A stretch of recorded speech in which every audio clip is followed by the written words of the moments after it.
Would you like to ask questions? We'll take them at this time, please. Raise your hand, please. The lady here. Yes. Vernon, why is it that we don't seem to be able to face facts? Because facts are the enemy of reality, of the enemy of the way you're now living, which you call reality. You see, we have this old acquired nature, which is called right in our own eyes, and we possess it so completely that we feel that anything outside of that is an enemy. When the facts about life come along, for example, the fact that we're lost, when that fact comes along, do you think a person is going to accept that fact when he's living in dreamland of having found himself, of understanding what life is all about? Facts are the enemy as far as delusion is concerned. Now look, I've said it very, very simply. Now you have to take the fact that I just gave to you and see that you yourself are very much involved in this resistance to what, listen, what a tragedy it is. See how you yourself are resisting what could save you from yourself.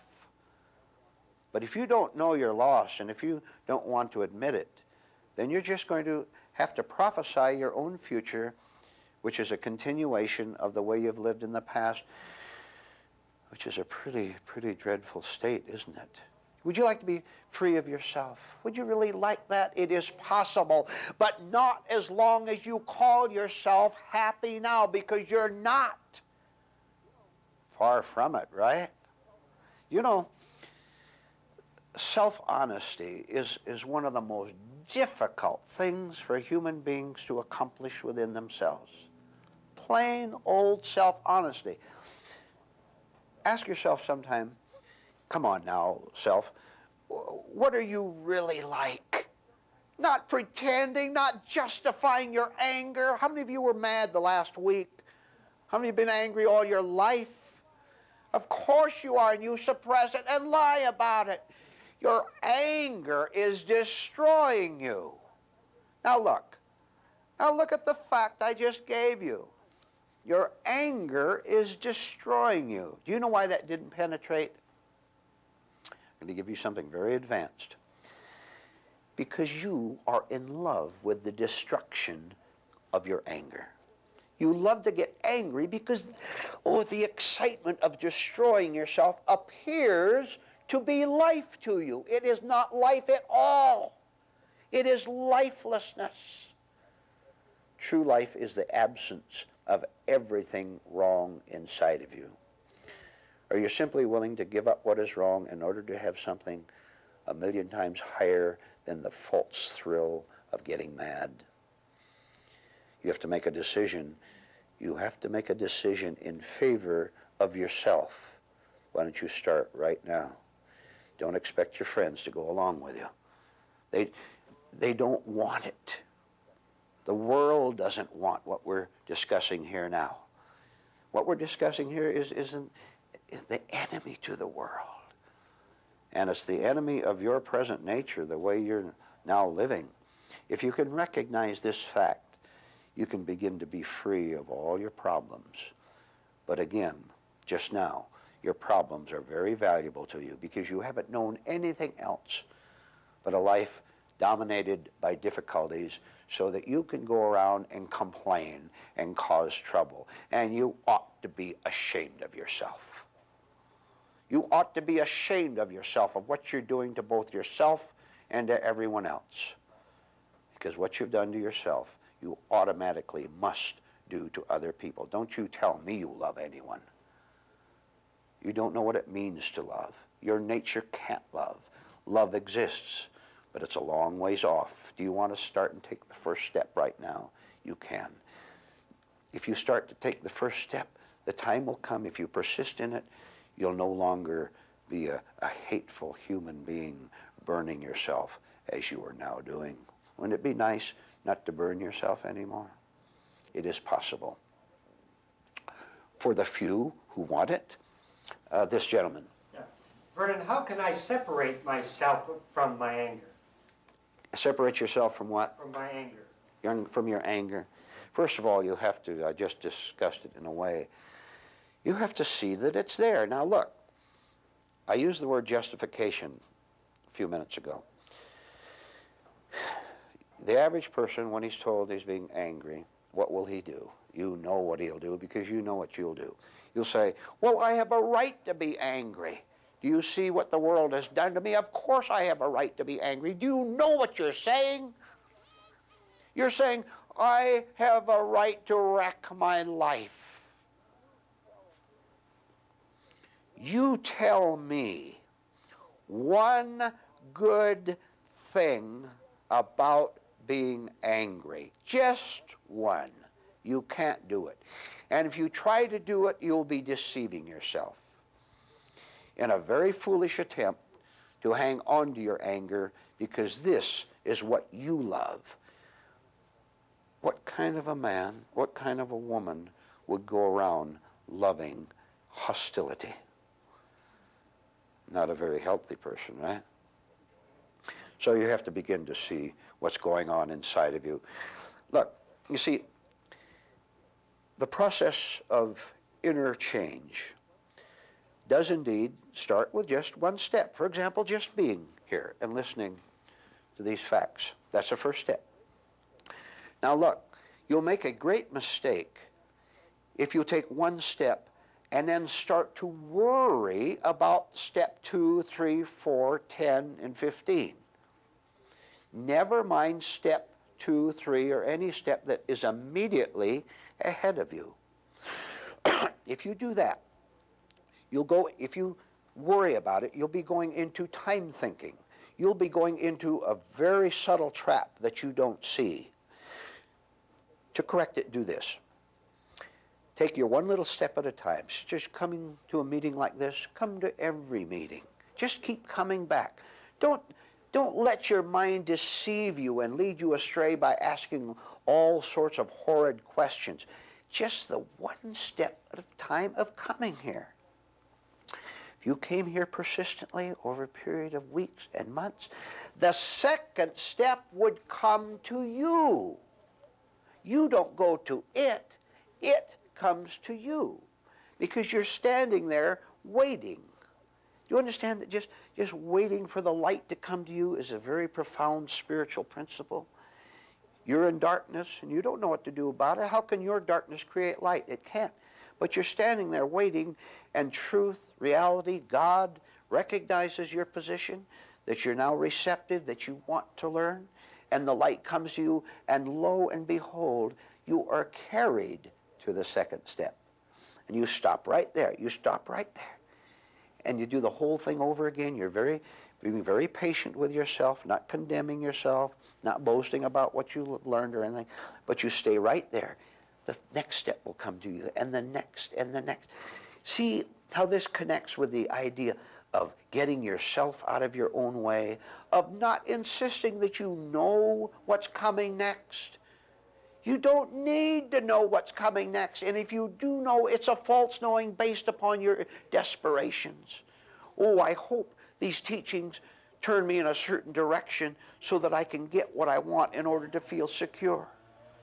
The only thing in this whole universe that can ever make you feel truly secure is to live in the light, not to have that man, not to have that woman, not to have that advancement in your career, not to have that set of so-called religious ideas.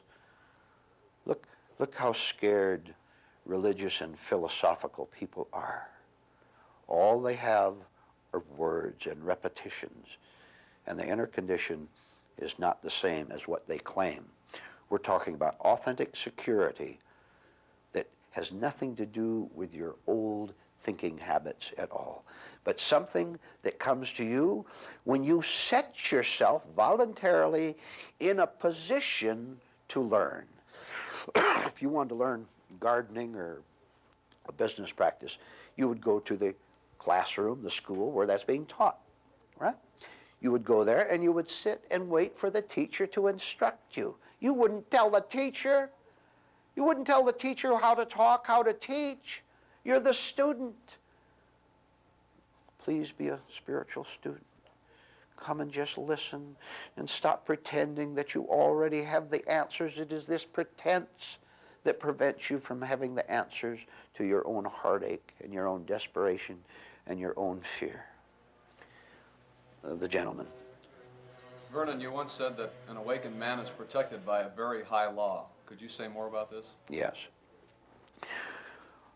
Let me see your hand if you feel unsafe, insecure by living in this world and also living with yourself. Of course, this is because you were under the law of this world. What are the laws and principles of this world? Well, as if I need to tell you, it's the laws of deception, of thinking. For example, if you pass a certain law in the legislature, in the House of Representatives, if you think that if this law is passed, this rule is made, that you are going to feel secure. Nobody feels secure. The millions of laws that we have in the land, and everybody shakes. And listen to the incredible fact.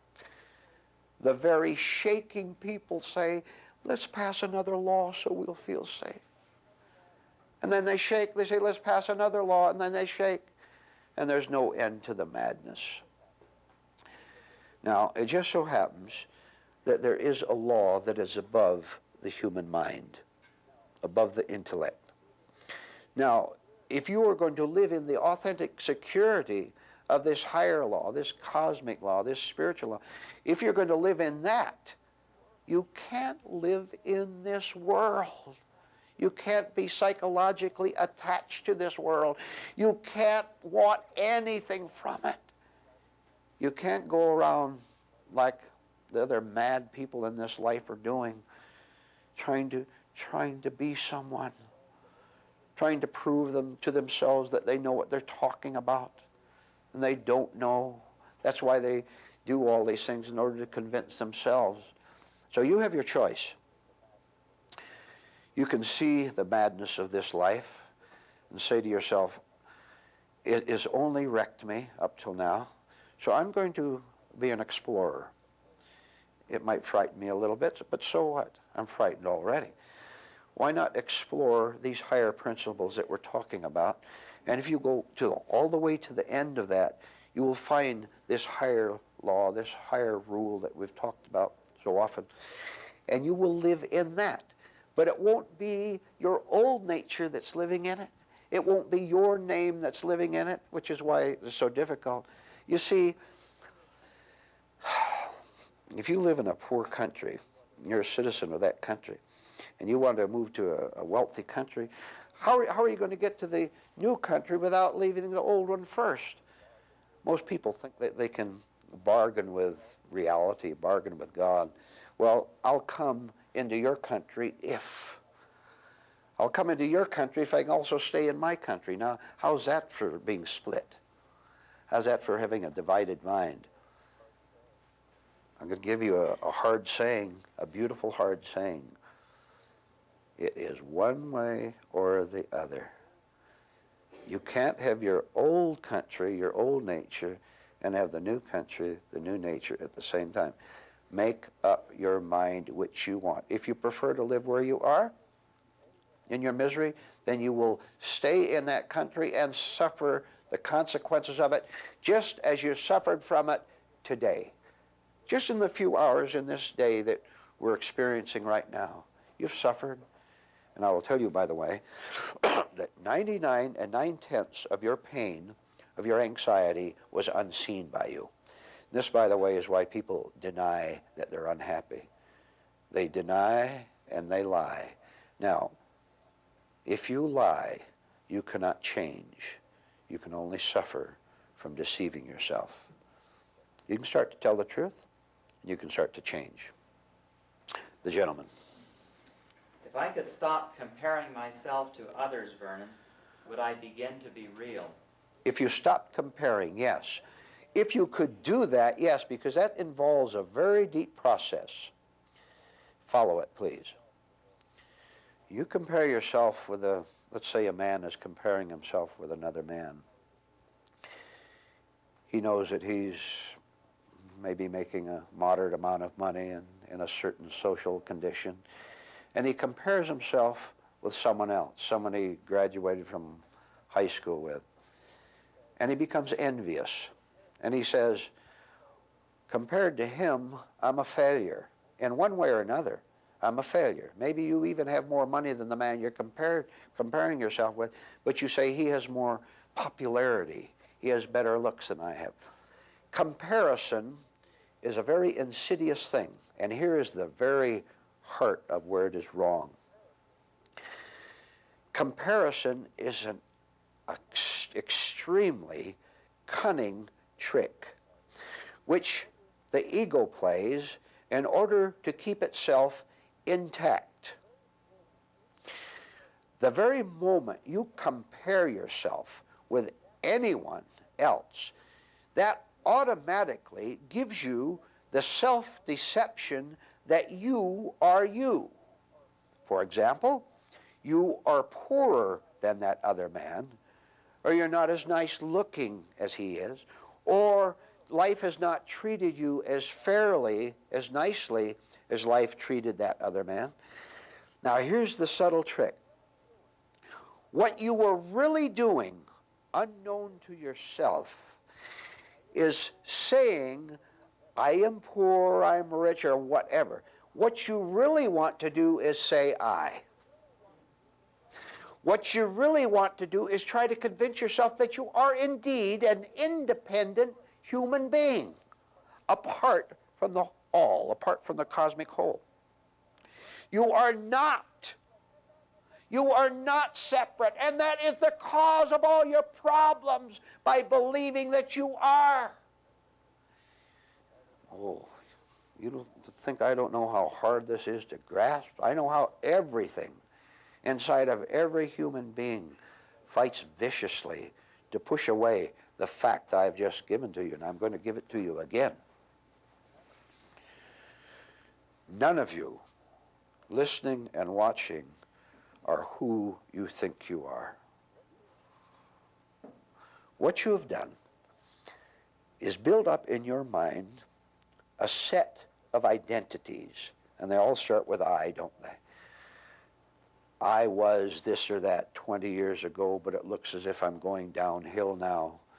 I was poor 20 years ago, now I'm getting wealthy, therefore I'm going up the ladder, and maybe people will admire me, and I want to prove to my father that I'm a success because he didn't think I'd amount to anything.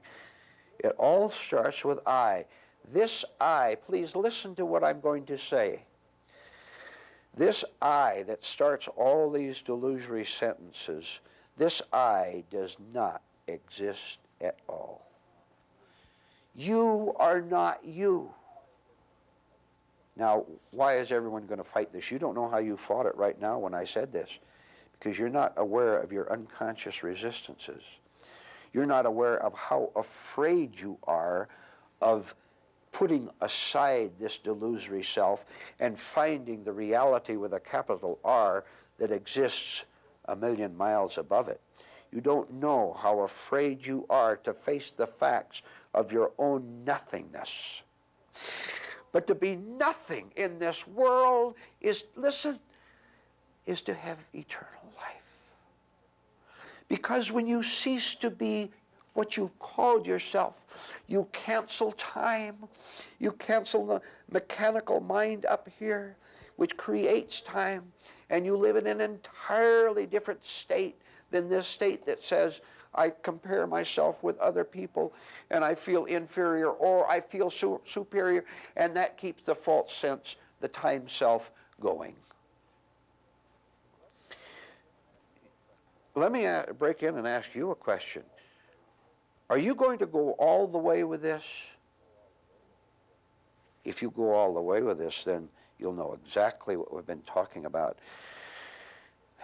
And then you'll know what real rewards are. Let's go to the next question. We could go on for hours on these things. The lady, please. Is depression then a form of egotism? Is pleasure? Depression? Oh, depression. Of course it is. What is depression? How many of you get depressed? You've been depressed all your life, haven't you? If you're depressed now, you have always been depressed, and didn't see it and didn't want to admit it. Depression and egotism are the same thing. What causes depression? This comparison again. You look out and you feel cheated, don't you? That other person is younger than I am, has more friends, has a bigger home than I have. And you get depressed. And again, I won't go into the whole details again because I just did it, but depression again is a part of this falsely created identity which has no existence in reality at all.